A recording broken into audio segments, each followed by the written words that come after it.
Bonjour à tous, j'espère que vous allez bien. Si vous avez cliqué sur cette vidéo, c'est peut-être que vous attendez un enfant et que vous vous demandez comment concilier mode de vie minimaliste et zéro déchet avec son arrivée. Dans ce cas-là, félicitations pour votre bout de chou et félicitations pour cette démarche. Et si vous êtes simplement curieux et que vous souhaitez vous renseigner sur le sujet, eh bien écoutez, bienvenue. Bienvenue sur cette chaîne qui parle de parentalité, de minimalisme, de végétalisme. Enfin bref, plein de sujets qui m'inspirent au quotidien.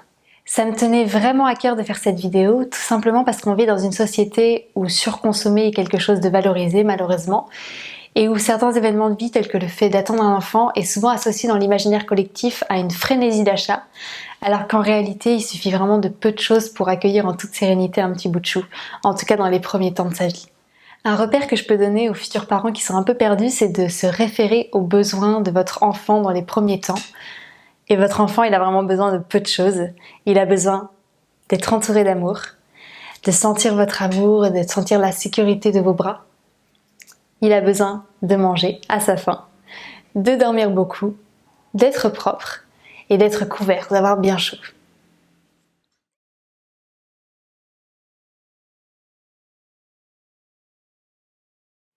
Dans les premiers moments de sa vie, un bébé vit de grands bouleversements, d'un milieu intra-utérin liquide qui était contenant, qui avait une température constante et dans lequel tous ses besoins étaient assouvis avant même qu'il en fasse la demande. Il passe à un milieu qui est finalement assez hostile, puisque c'est un milieu qui n'a pas de limite, où la température peut changer et où surtout il doit faire l'effort de demander quand il a besoin de quelque chose. Et ça, pour les petits bouts de chou, c'est vraiment très énergivore dans les premiers temps. Dans ce contexte, tous les éléments qui peuvent lui rappeler le milieu d'où il vient, c'est-à-dire votre voix, votre chaleur, les battements de votre cœur, votre odeur, tout ça, ce sont des éléments qui vont l'aider à constituer une réserve affective et une base de sécurité dans laquelle il va puiser pour plus tard pouvoir découvrir le monde en toute sérénité. Et donc, c'est vraiment très important les premiers temps de prendre le temps d'avoir votre bout de chou tout contre vous, de lui apporter votre chaleur, de lui parler, de lui donner beaucoup d'attention. Beaucoup d'études de psychologie sur les liens de l'attachement ont montré que c'était vraiment essentiel pour le bon développement d'un bébé. Notamment des études qui ont été faites sur l'hospitalisme dans des orphelinats, qui ont montré que les bébés privés d'attention, privés de regard, privés de parole, ne grandissaient pas, ne pouvaient pas bien grandir et souvent avaient des retards psychomoteurs et psychologiques aussi, cognitifs en tout cas. C'est le meilleur terme. Et donc c'est vraiment hyper important d'apporter tout votre amour et toute votre attention à votre bébé. Alors c'est sûr qu'il y a des moments dans la journée où vous devrez vaquer à vos occupations. C'est normal, vous devrez cuisiner, vous devrez faire un petit peu de ménage. Et dans ce cas-là, le seul objet qui peut vous sauver la vie, c'est d'avoir une écharpe de portage ou un porte-bébé. Alors, vous pouvez tout à fait en trouver d'occasion, il n'y a pas de souci, en très bon état, et c'est vraiment l'occasion justement de donner une seconde vie à un objet qui a appartenu avant à une autre famille, et donc ça c'est plutôt chouette. Alors ce que je vous conseille de faire par contre, si vous en avez l'occasion, et moi je regrette vraiment de ne pas l'avoir fait quand j'étais enceinte, c'est de participer à un cours de portage. Tout simplement parce que déjà vous allez apprendre les techniques de portage et c'est vrai que pour certaines écharpes il faut faire des nœuds qui peuvent être un peu compliqués donc c'est pas forcément évident pour prendre le coup de main. Et ensuite, et c'est peut-être la raison la plus importante, c'est qu'un cours de portage va vous présenter différents modèles d'écharpes et vous allez pouvoir vous projeter dans le modèle qui vous convient le mieux et savoir à peu près ce qui vous convient par rapport à votre mode de vie. Parce qu'il existe tellement d'écharpes de portage que c'est facile de se perdre et on peut très bien en acheter une et finalement se rendre compte quand son bébé est là que on s'y retrouve pas, que c'est un peu contraignant et que ça nous convient pas. Et donc ça peut être pas mal de tester lors d'un cours de portage plein d'écharpes pour pouvoir choisir celle qui convient le mieux. Alors attention, pensez à bien choisir une écharpe ou un porte-bébé qui convient dès le plus jeune âge. C'est pas le cas de toutes les écharpes, tous les porte-bébés.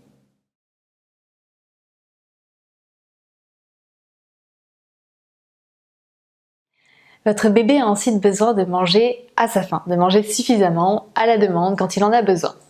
Alors c'est sûr que si vous voulez continuer dans un mode de vie minimaliste et zéro déchet, il n'y a rien de tel que d'allaiter son enfant. En plus de tous les éléments nutritifs que votre lait va lui apporter, et en lien avec le point précédent, l'allaiter ça va quand même lui apporter une base de sécurité, des liens très particuliers avec vous. puisque quand vous l'allaitez, il est tout contre vous, il sent votre chaleur, votre odeur, il entend les battements de votre cœur, et c'est plein d'éléments qui vont lui rappeler la vie utérine et qui vont l'aider à trouver des repères dans ce monde nouveau qu'il découvre petit à petit. Alors si vous ne souhaitez pas allaiter, et c'est tout à fait votre choix, chaque parent décide selon ce qu'il préfère, il n'y a pas à se justifier là-dessus, et je vous conseille d'opter plutôt pour des biberons en verre qui vont être plus facilement recyclables ensuite. Et concernant les boîtes de lait infantile, c'est vrai que c'est plus difficile à recycler, mais j'ai vu pas mal de DIY pour pouvoir les réutiliser chez soi. Je vais vous mettre quelques images juste ici.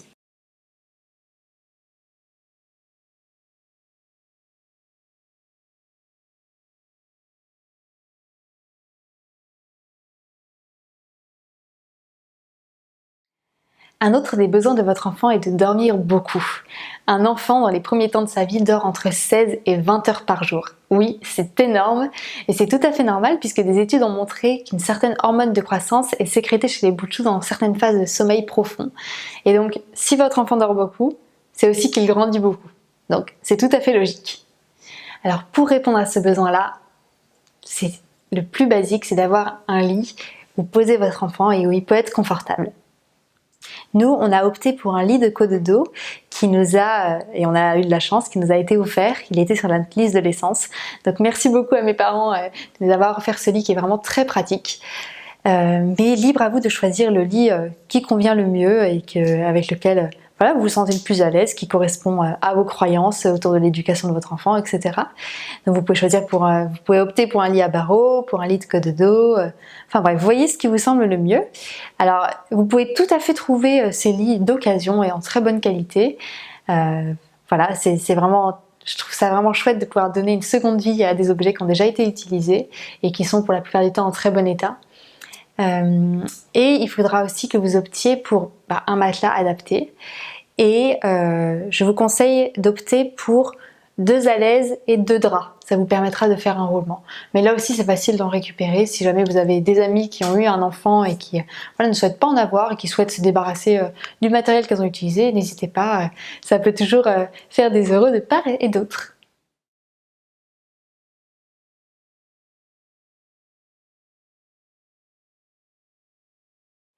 Votre enfant aura aussi besoin d'être changé et lavé régulièrement, que ce soit pour ses selles, ses urines ou des petits reflux, ça va arriver très souvent.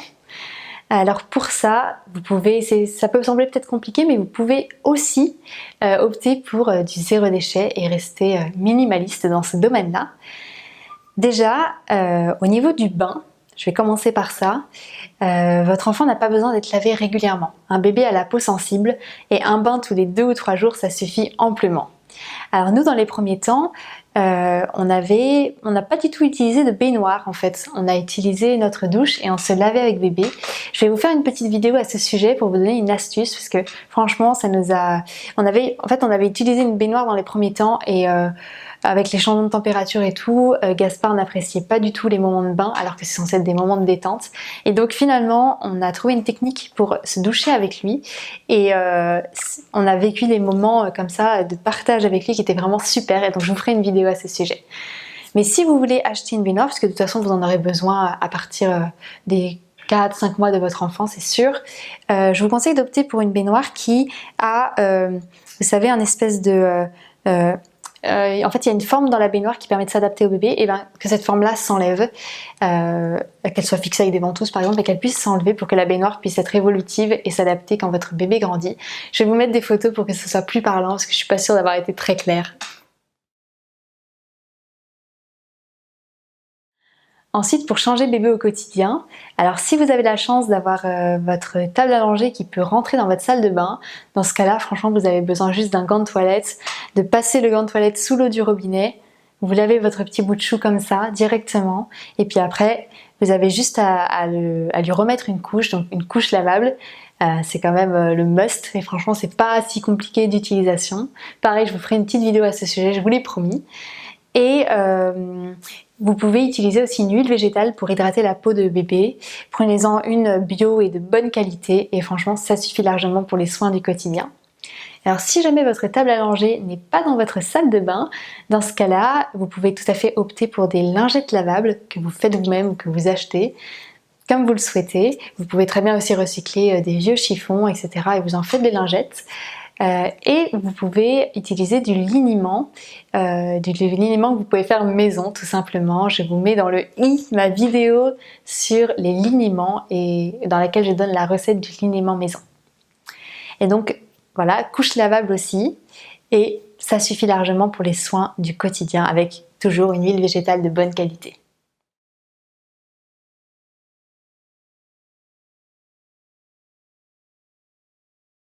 Enfin, votre bout de chou a besoin d'être bien au chaud et d'être bien emmitouflé, et donc il lui faut des vêtements.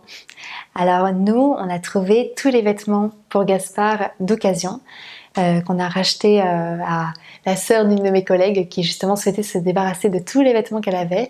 Et franchement, pour la plupart, vous trouvez des vêtements d'occasion pour bébé de très bonne qualité. Souvent, il y a encore les étiquettes, puisque les bouts de chou grandissent tellement vite que ces vêtements-là sont peu portés. Et donc ça vaut vraiment le coup de les acheter d'occasion. Surtout quand on voit le prix dans les magasins de vêtements pour enfants. Enfin ouais, ça c'est une autre histoire. Mais rien que pour rester dans cette optique de zéro déchet et de minimalisme, autant les acheter d'occasion ou les récupérer d'occasion. C'est quand même un bon deal. Alors après, nous c'est vrai qu'on nous a offert aussi des vêtements, on a eu de la chance là-dessus. Mais voilà, d'occasion c'est vraiment le must. Pour les premiers temps, pensez à prendre, je vais vous dire à peu près en moyenne, entre 6 à 8 bodys et 6 à 8 pyjamas pour les premiers mois de vie de votre bout de chou. Et à ça, vous pouvez ajouter peut-être 1 ou 2 ensembles si vous voulez qu'il soit un petit peu plus apprêté. Mais dans les premiers mois de sa vie, votre enfant il sera quand même mieux en pyjama. Et donc 6 à 8 bodys, 6 à 8 pyjamas, ça suffit amplement pour subvenir à ses besoins en matière de vêtements.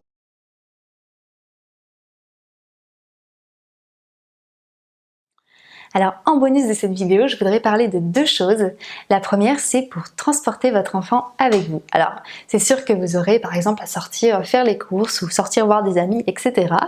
Et donc réfléchissez bien au moyen de transport de bébé qui est le plus adapté à votre mode de vie. Souvent, votre entourage ou vos amis vont vous dire la poussette c'est indispensable, vous en avez absolument besoin. Et franchement, pas forcément, ça dépend de votre utilisation au quotidien.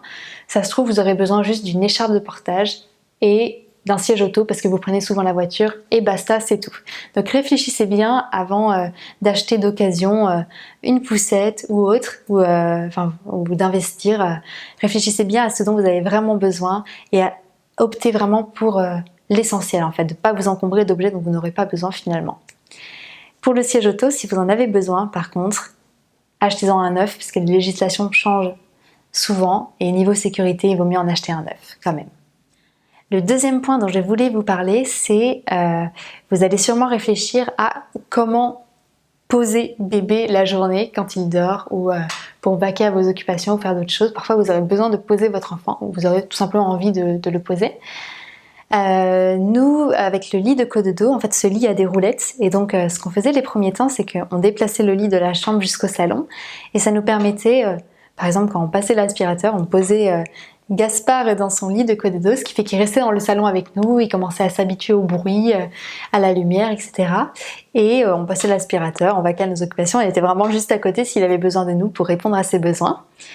Mais si vraiment vous voulez opter pour autre chose, ce qui n'est pas forcément nécessaire, hein, vous pouvez très bien vous satisfaire du lit pour votre enfant pour le poser la journée ou tout simplement de le mettre dans l'écharpe de portage et de vaquer à vos occupations. Si jamais vraiment vous voulez acheter autre chose, je vous conseille d'opter pour un transat haut. Alors nous, on a eu beaucoup de chance on nous a offert un transat. Mais la seule chose que je regrette, c'est qu'il soit bas en fait, et ce qui fait qu'on doit toujours se pencher. C'est pas forcément très pratique. Et je remarque de plus en plus que Gaspard apprécie être dans son transat, mais il apprécie aussi être en hauteur à notre niveau en fait. Et donc avoir opté pour un transat haut, c'est quand même l'idéal pour avoir bébé à votre niveau et pour votre dos aussi, pour éviter de vous faire mal au dos quand vous le prenez. À partir de 3 mois de vie aussi, ça peut être intéressant d'acheter ou de trouver d'occasion un tapis d'éveil où votre bout de chou pourra attraper les choses sur les objets du tapis d'éveil et se mouvoir à sa guise. Et c'est vachement bien pour la motricité libre. Donc voilà. Donc finalement, vous voyez que pour votre bout de chou, il n'y a vraiment pas besoin de beaucoup de choses finalement dans les premiers temps de sa vie. Vous pouvez trouver la majorité des objets dans lesquels vous voulez investir d'occasion. Le seul objet, voilà, qui, si vous souhaitez investir, vous devez acheter neuf, c'est le siège auto. Voilà, c'est comme ça. Mais sinon, franchement, il n'y a pas besoin d'acheter beaucoup de choses pour accueillir en toute sérénité un petit bout de chou. Et je trouve ça vraiment hyper important voilà, si vous croyez dans ce mode de vie minimaliste et zéro déchet, de l'appliquer aussi quand vous avez des enfants, puisque au fur et à mesure que votre enfant va grandir, si vous souhaitez lui transmettre vos valeurs, et je crois que c'est ça, c'est aussi pour ça qu'on a des enfants, hein, c'est aussi pour transmettre ses croyances et ses valeurs, et en espérant qu'ils vivront une vie heureuse et épanouie, et qu'ils transmettront voilà, eux aussi à leur tour des belles valeurs autour d'eux. Il n'y a rien de tel que d'appliquer ces valeurs au quotidien. C'est en étant un exemple pour vos enfants que vous allez leur transmettre au mieux vos valeurs. Parce que vous aurez beau dire à votre enfant, voilà, c'est pas bien de gaspiller, c'est pas bien d'acheter à outrance, c'est pas bien ci, c'est pas bien ça, si vous croyez en ces valeurs-là, bien sûr. Vous aurez beau lui répéter, franchement, il n'y a que en étant un exemple soi-même, un modèle pour ses enfants que vous leur transmettrez vos valeurs au mieux. Je vais y arriver. Écoutez, je crois que j'ai fait le tour. J'espère que cette vidéo vous sera utile si vous êtes futurs parents et que vous êtes perdus parmi tous les millions de produits de puériculture qui s'offrent à vous. Et pour les autres, écoutez, j'espère que cette vidéo vous aura intéressé. Je vous embrasse et je vous dis à très très très vite pour de nouvelles vidéos. Ciao!